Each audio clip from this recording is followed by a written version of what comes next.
We hear it all the time. My engineers are taking too long to write a document.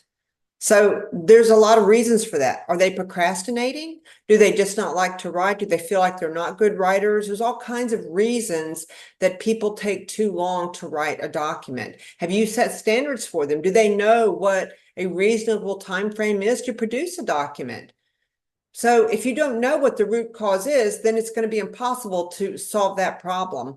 That's where our PROS Communication Diagnostic comes in. We help you uncover the root cause, the why, and then we help you solve that problem forever. Want to learn more? Hit us up. Pam at hurleywrite.com or 877-249-7483. I'm Pam Hurley, the owner and founder of Hurley Write Incorporated, and I look forward to chatting with you.